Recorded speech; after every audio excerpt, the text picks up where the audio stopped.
Let me tell you about a man named Daniel, a proud man, a man who thought money made him better than everyone else. Daniel owned 3 shops in the city, drove a shiny black car, and wore suits that cost more than some people earned in a month. Everyone knew his name. Everyone feared his sharp tongue. But the person who suffered most was his wife, Grace. Grace was a simple woman with a kind heart. She swept their compound every morning, cooked his meals with love, and never raised her voice even when he shouted at her. For 5 years, she stayed by his side. 5 long years of hoping, praying, and waiting for a child. But her womb remained empty, and Daniel's patience ran out. One evening, he came home late, smelling of beer. Grace had kept his food warm. She smiled when he entered, but he did not smile back. Instead, he threw his car keys on the table and said the words that would shatter her world. "Grace, I want you out of my house. You are useless to me." Grace froze, the serving spoon still in her hand.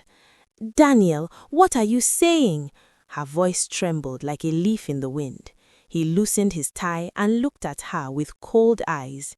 "You heard me. 5 years, Grace. 5 years and not even 1 pregnancy. My mother is right. You are an empty pot that will never boil."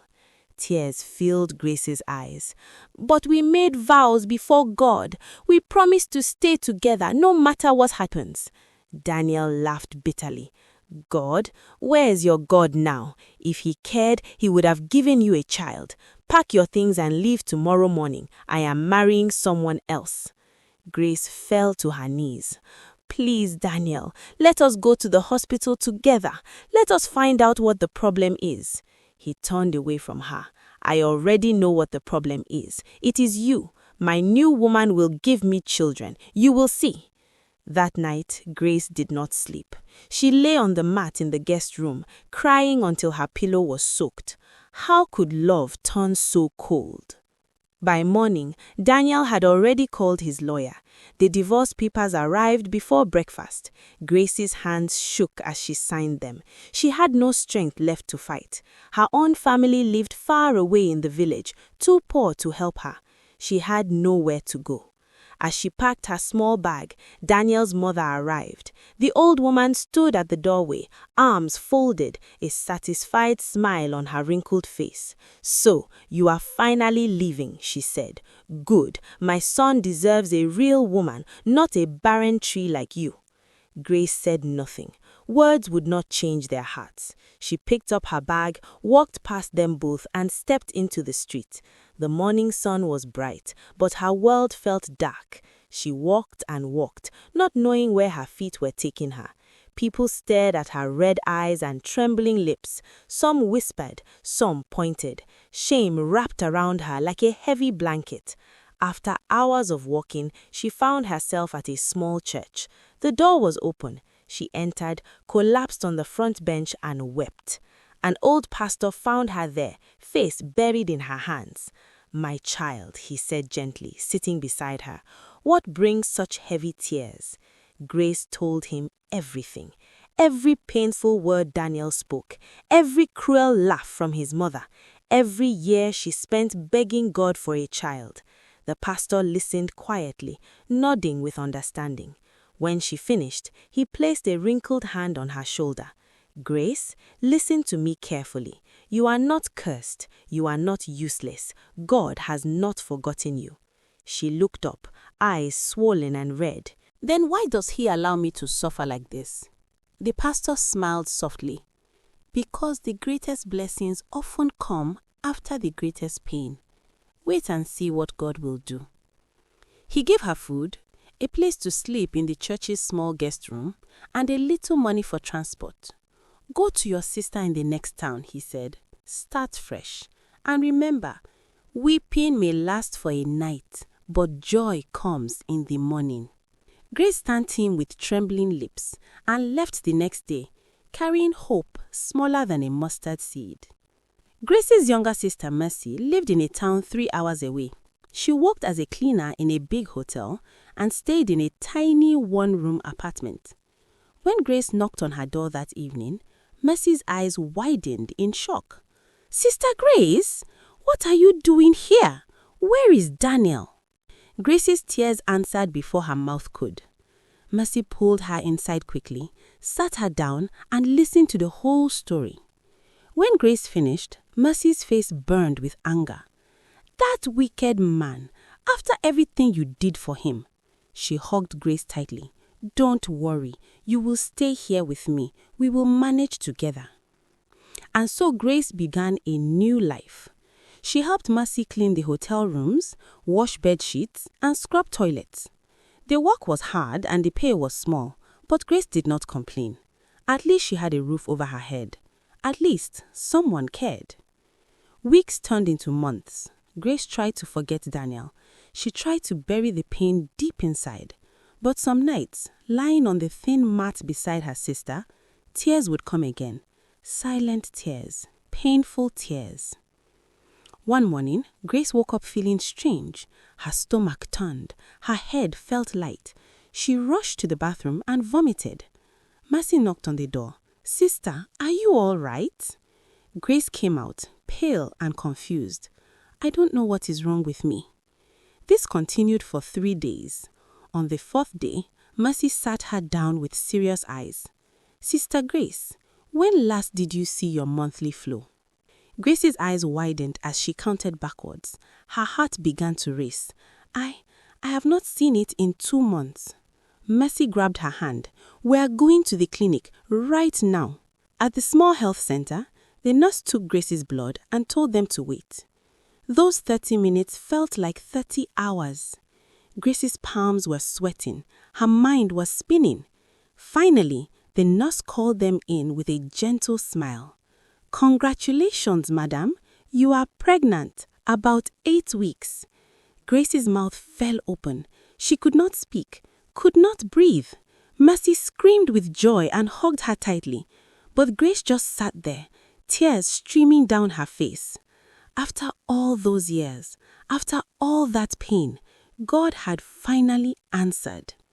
Grace cried for almost an hour in that clinic. Not sad tears, but tears of shock, relief, and overwhelming joy. "How is this possible?" she whispered. "Daniel said I was the problem." The nurse smiled kindly. "Sometimes stress can delay conception. Sometimes it is timing. Sometimes God just waits for the right season." Mercy held her sister's hand all the way home. That night, they prayed together, thanking God with voices full of emotion.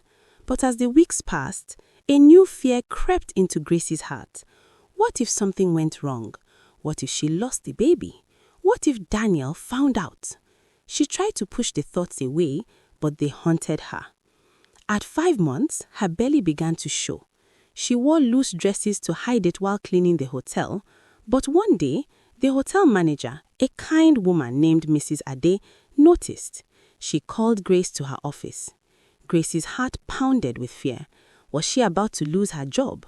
But Mrs. Ade smiled warmly. "My dear, you are pregnant, aren't you?" Grace nodded, eyes down. "Yes, ma." Mrs. Adele leaned forward. "Why do you look so afraid? Pregnancy is a blessing." Grace hesitated, then told her everything.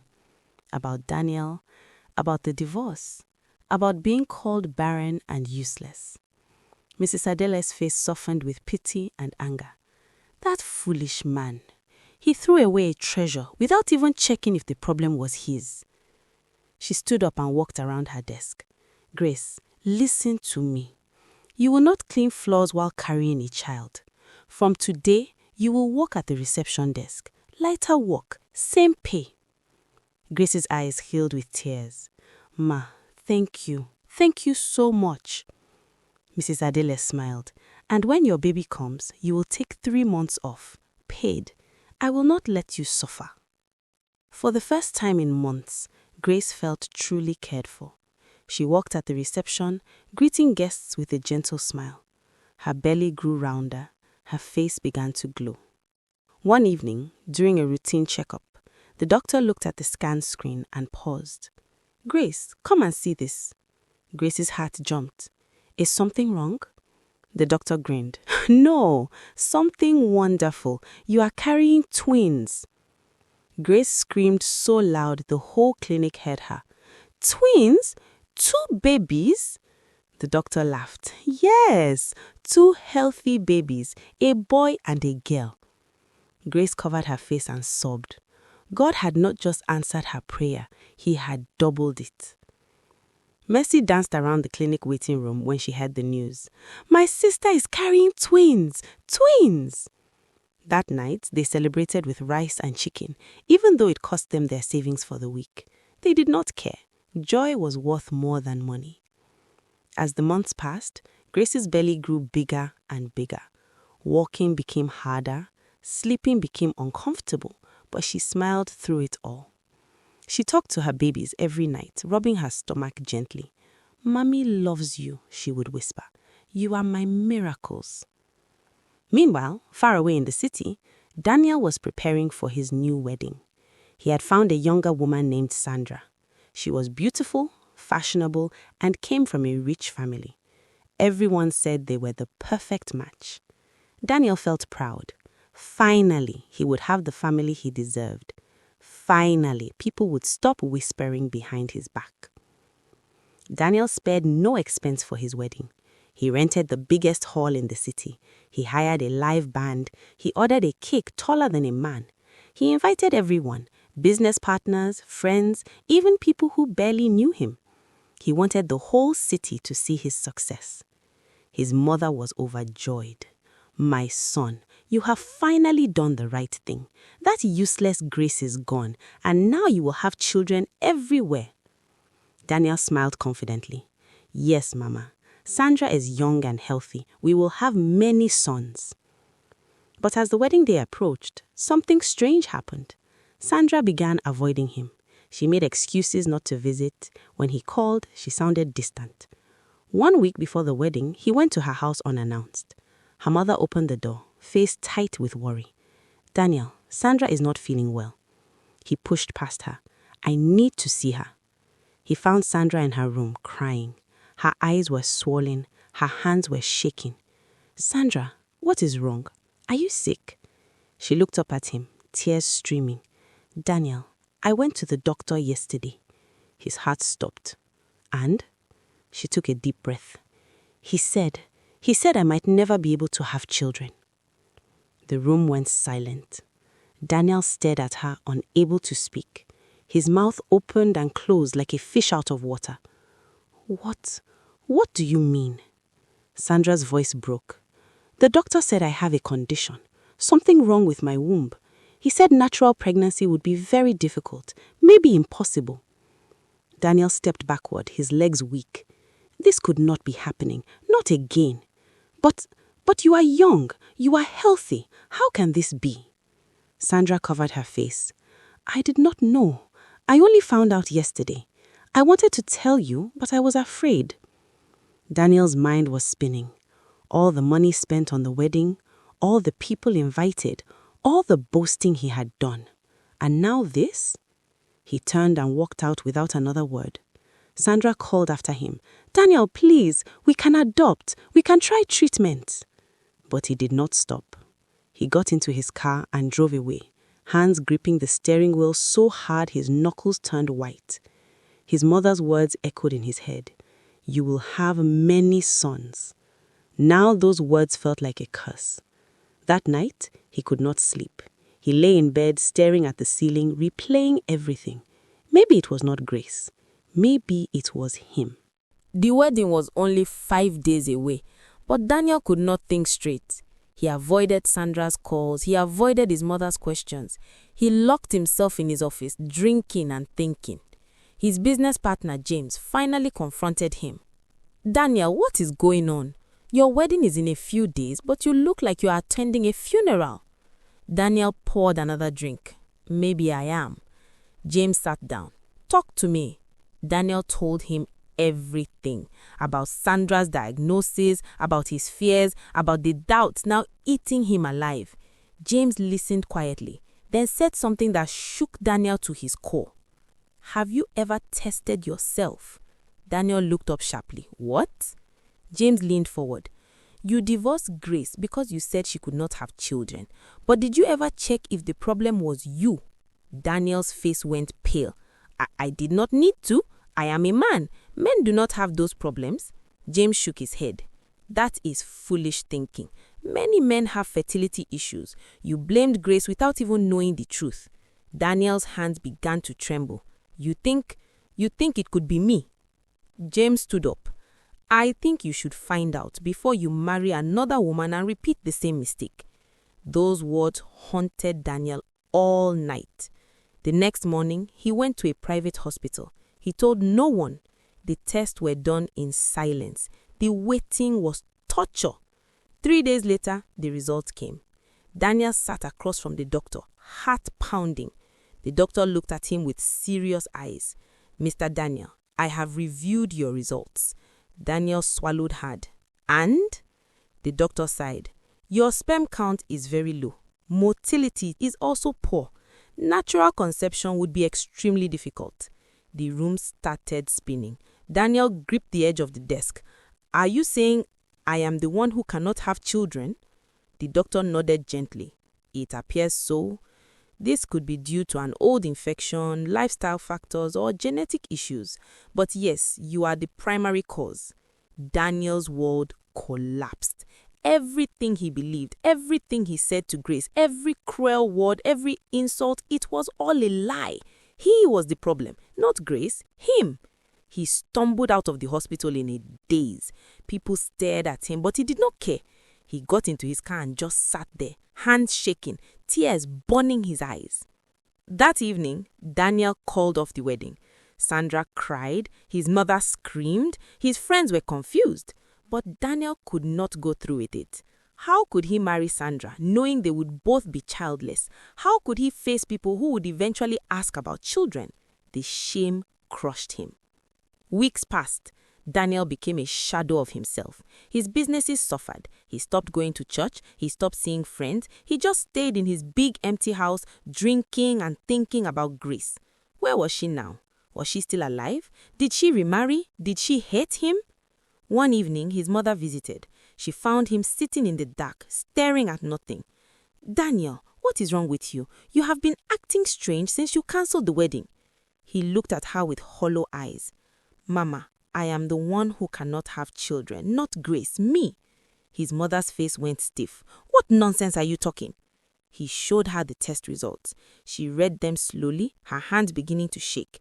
When she finished, she sat down heavily, all her pride draining away. So, we chased away an innocent woman? Daniel nodded, tears falling. We destroyed her for nothing. His mother left without another word, her head bowed in shame. Daniel was alone again, truly alone. Meanwhile, in the small town, Grace had given birth. The delivery was difficult, but both babies came out healthy. A boy and a girl, just as the doctor said. Grace held them in her arms, crying with joy. They were perfect.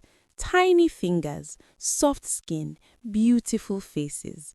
Mercy stood beside her, tears streaming down her own face. Sister, you did it. You are a mother. Grace kissed each baby's forehead. God did it, not me. Mrs. Ade came to visit, bringing gifts and baby clothes. Other hotel workers came too, celebrating with food and songs. Grace had found a new family, people who truly cared for her. She named her son Emmanuel and her daughter Favor. Every night she sang to them softly, thanking God for turning her pain into joy. Months passed. The twins grew strong and healthy. Grace returned to work and Mrs. Ade arranged daycare at the hotel. Life was not easy, but it was peaceful. Grace was healing. Her heart was mending. She no longer cried about Daniel. She no longer felt worthless. She had her children. She had her dignity back. 2 years passed like water flowing down a river. Grace's twins grew into beautiful, healthy children.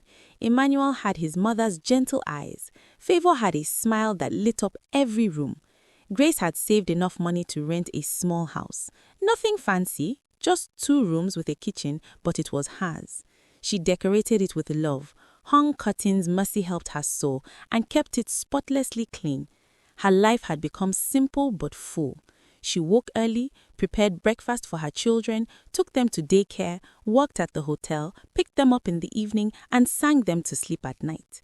She had learned to be both mother and father. Mrs. Ade watched Grace's transformation with pride. One day, she called Grace to her office. "Grace, I have been watching you. You are hardworking, honest, and kind. I want to promote you to assistant manager." Grace could not believe her ears. "Ma, are you serious?" Mrs. Ade smiled. "Very serious. You deserve it." With her new position came better pay. Grace could afford better food, better clothes for her children, and even started a small savings account. She was building something, slowly, steadily. One evening, Mercy came running to Grace's house, breathless and excited. Sister, you will not believe what I heard." Grace was bathing the twins. "What is it?" Mercy sat down, fanning herself. "Daniel is hosting a big party next month, a business anniversary or something. He has invited everyone in the city. Even people from our town received invitations." Grace's hands paused. She had not heard Daniel's name in 2 years. "Why are you telling me this?" Mercy's eyes gleamed. "Because I think you should go." Grace looked at her like she was mad. "Go? Why would I go to his party?" Mercy leaned forward. "To show him what he lost. To show him you are not the broken woman he threw away. Sister, you have twins. Beautiful, healthy twins. He needs to see the truth." Grace shook her head. "I have moved on, Mercy. I do not need to prove anything to him." But Mercy would not let it go. "This is not about proving anything. This is about justice, about closing that painful chapter properly. You walked away in shame. You should return with your head high." Grace dried Emmanuel and wrapped him in a towel. Deep inside, something stirred. A small voice whispered, "Maybe she is right." For days, Grace thought about Mercy's words. She prayed about it, asking God for direction. Was it pride to want to face Daniel Lincoln, or was it simply standing in her truth? One morning, while combing Favor's hair, the little girl looked up at her. "Mommy, why do you look sad sometimes?" Grace smiled gently. "I am not sad, my love. I am just thinking." Favor touched her mother's face with tiny hands. "You are the best mommy in the whole world." Those words melted Grace's heart. She realized her children would one day ask about their father. What would she tell them? That he threw them away before they were even born? That he called their mother useless? No, she would tell them the truth. But first, she needed to face that truth herself. She called Mercy. "I will go to the party." Mercy screamed with excitement. "Yes, we will show that man what God can do." But Grace said quietly, "I am not going to show him anything. I am going to close the door he left open in my heart." The next week, they went shopping. Grace used part of her savings to buy a beautiful silver gray dress, simple but elegant. She also bought matching outfits for the twins, white shirts and gray trousers for Emmanuel, a white dress with silver lace for Favor. The day of Daniel's party arrived. Grace woke up with butterflies in her stomach. She bathed her children carefully, dressed them beautifully, and then dressed herself. When she looked in the mirror, she barely recognized the woman staring back. Her skin glowed. Her eyes were clear and confident. Her smile was real. Mercy arrived with a surprise. "Sister, my manager at the hotel said you can borrow his car for today." Grace's eyes widened. "His car?"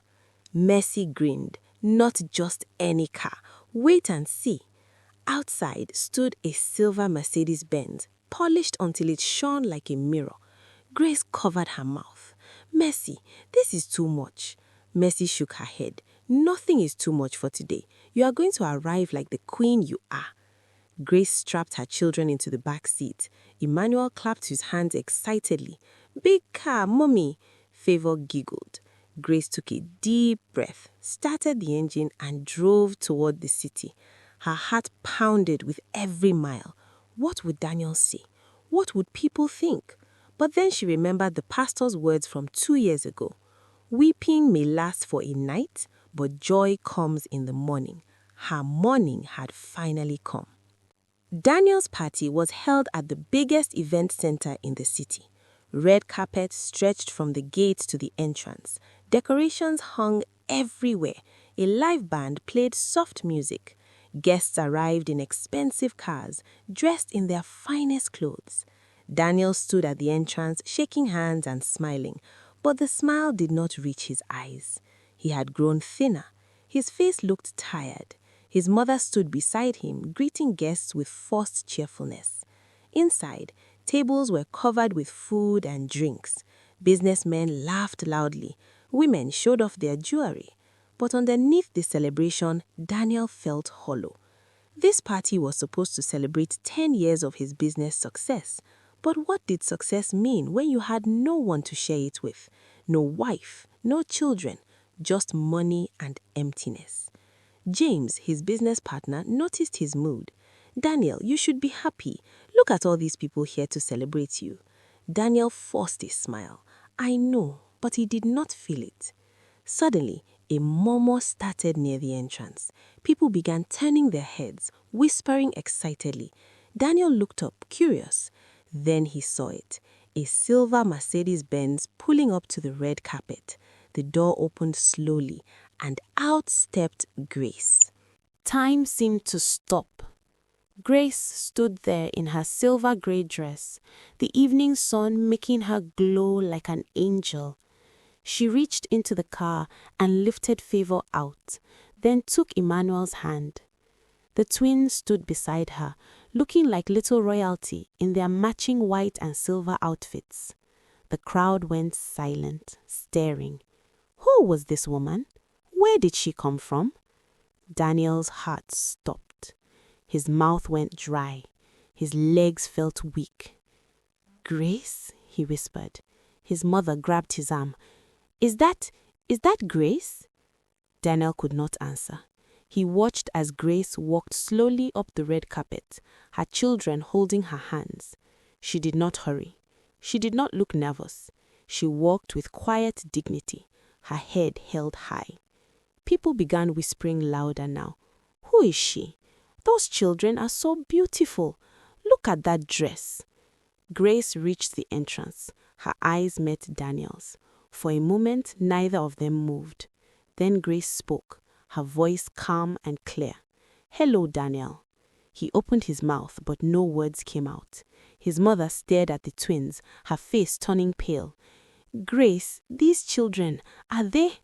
Grace smiled gently. "Yes, they are mine. My son Emmanuel and my daughter Favor. They are 2 years old." Daniel's knees almost buckled. Twins. She had twins. The party guests crowded closer, curious and excited. Someone whispered loudly, "Wait, is this his ex-wife, the one he divorced?" Another voice answered, "Yes, I remember hearing about it. He said she could not have children." A woman gasped, "But she has twins, beautiful twins." Daniel felt the walls closing in. Every eye was on him now. Every whisper was about him. Grace stood calmly, her children pressed close to her sides. She looked at Daniel with eyes that held no anger, only truth. "I came here to return something to you," she said softly. Daniel's voice finally came out, shaky and weak. "What?" Grace reached into her purse and pulled out an envelope. Inside were the divorce papers he had given her 2 years ago. These papers said I was useless, that I was barren, that I had nothing to offer. She placed them on the table beside him. But God showed the truth. I was never the problem, Daniel. Never. The crowd murmured louder. Some people nodded in agreement. Others shook their heads in disapproval at Daniel. His mother covered her face, shame washing over her like a flood. Grace continued, her voice steady. "I did not come here to disgrace you. I came to close this chapter, to let you see that the woman you threw away is standing strong." Daniel's lips trembled. "Grace, I am sorry. I found out later. I tested myself and..." His voice broke. "It was me. I was the one who could not... I am so sorry." Tears filled his eyes, real tears. the proud man was finally broken. Grace looked at him for a long moment. Then she said quietly, "I forgive you, Daniel. I forgave you a long time ago. But forgiveness does not mean forgetting. It means I am free." She picked up Favor and took Emmanuel's hand. "We will leave now. I just wanted you to see the truth with your own eyes." She turned to walk away, but Daniel stepped forward. "Grace, please, can we talk? Can I get to know them?" Grace paused.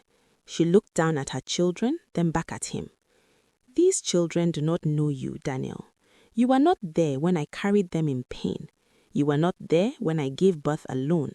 You were not there when they cried at night." Her voice remained calm but firm. "If one day they ask about their father, I will tell them the truth. But for now, they are my miracles, and I will protect them."